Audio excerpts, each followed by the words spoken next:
What's up? Welcome to this video. We are in beautiful New Zealand, currently sitting on the floor of Auckland Domestic Airport. Literally on the floor. We've just booked a flight to Great Barrier Island. We're going there on a very small plane. It'll be very interesting. Should be good. I can't wait.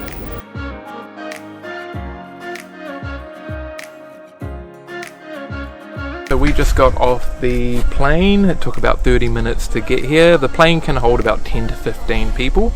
There is another way to get to the island. You can take the ferry. That takes about 6 hours.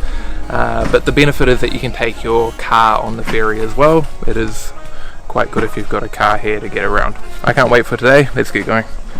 There's plenty of accommodation options on this island, from camping to Airbnbs to hotels and motels.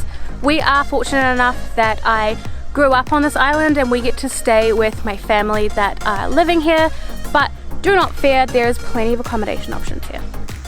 We made it! We have officially made it to Great Barrier Island.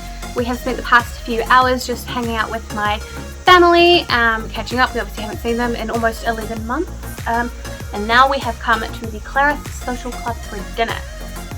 This place is cool. There's like a playground for kids, they serve food, there is pool tables, there's a rugby field, a tennis court. Like, if you're stuck for ideas on where to come for food or just want to play a game of pool, this is the place.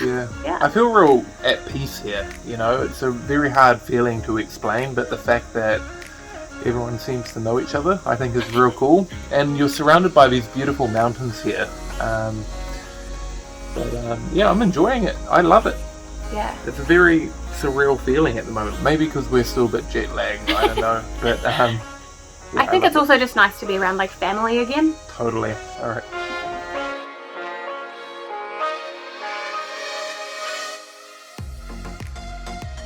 If you are stuck for something to eat, you don't want to cook yourself, you can actually head on down to My Fat Puku, which serves brunch style foods, lunch style foods, and then on some nights they actually do wood-fired pizzas and locally brewed beer. So definitely, if you're out of options or just want to treat yourself a little bit, it's in Claris and it is a great restaurant. So one really interesting thing about the Great Barrier Island is that it's completely off the grid. There is no mains power coming to the island, so most people rely on diesel generators or solar panels. A lot of people have these on top of their house. In fact, we're just walking past this grid of shops here and we came across this big field full of panels. There's even a place over here where you can charge your electric car if you happen to have one. Pretty cool.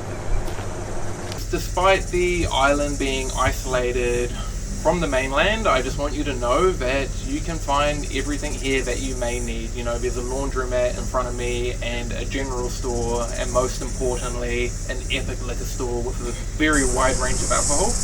The Claris Centre, which is in the centre of the island, it really has everything that you could need. You're not going without here. As Ryan said, even though this island is relatively isolated, it doesn't mean it doesn't have everything you would need.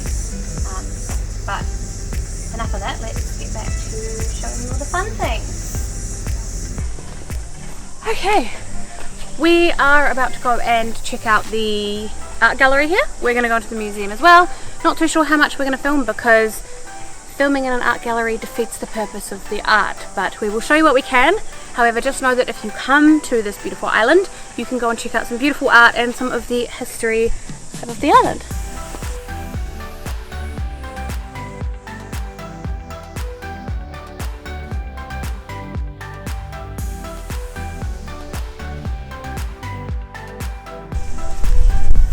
So guys, it is worth mentioning, just behind me there is a doctor's or a medical centre, just in case something was to go wrong. The beauty of this place is it is very isolated, but it's not that isolated.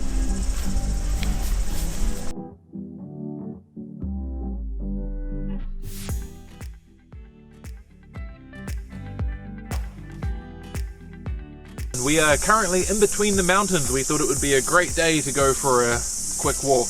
We're at the Kaitoki Hot Springs. They say that it's a couple of hours. We've actually done it before. It's about 30 minutes in, 30 minutes back. But you get to see the natural forming hot springs. I can't wait. Can't wait for a swim. Let's go. On your way into the track, there is actually a sanitization station that is there to help prevent Cody dieback, which is something that can actually damage and deforest this hot spring track. So we want to make sure that our shoes are super clean. We've just had them cleaned at the international airport, but we are going to clean them again now just to make sure that we look after the environment that we are going into.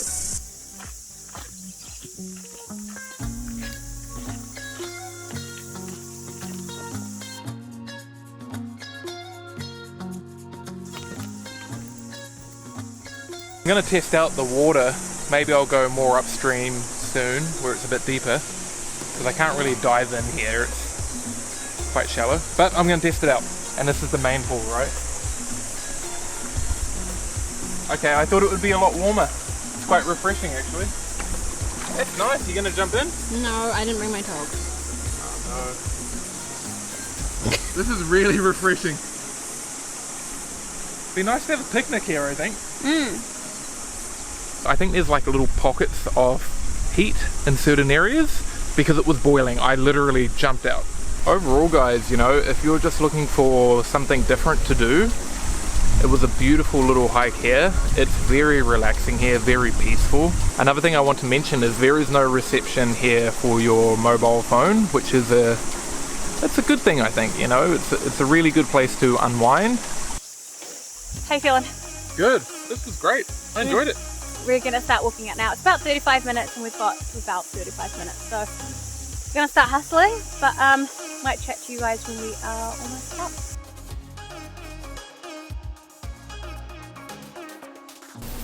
Okay, we've been here on the island 3 days now, and I really wish we made this trip longer. There is still so much we want to see and do, but it has been fantastic. One thing I will say though that I found quite interesting is I went outside last night. I like looking at stars anyway, but I looked up and I was completely blown away with how many stars I could actually see. Upon doing further research, I found out that Great Barrier Island is considered a dark sky sanctuary, and there are only about 200 dark sky sanctuaries in the world. The reason for this is due to the lack of light pollution here on the island. I tried to quickly run inside and get out my camera and get some video footage of it. I'm still learning that part of my camera, but it was fun anyway. Great Barrier Island being a dark sky sanctuary is only one of the many incredible things about this island. If you are looking to escape the hustle and bustle of the city or explore an alternative island that New Zealand has to offer other than the main two islands, definitely come and check out Great Barrier. There is so much to do here, you will not be disappointed. Speaking of islands, in next week's video you're going to see us on a completely different one that is considerably colder than Great Barrier. So make sure that if you have liked this video to give it a like, subscribe because it really supports the channel, and turn on those notifications by clicking the notification bell so that you will get notified every single week when we post our videos. But other than that, we will see you in next week's vlog from a colder island. Can't wait. Peace.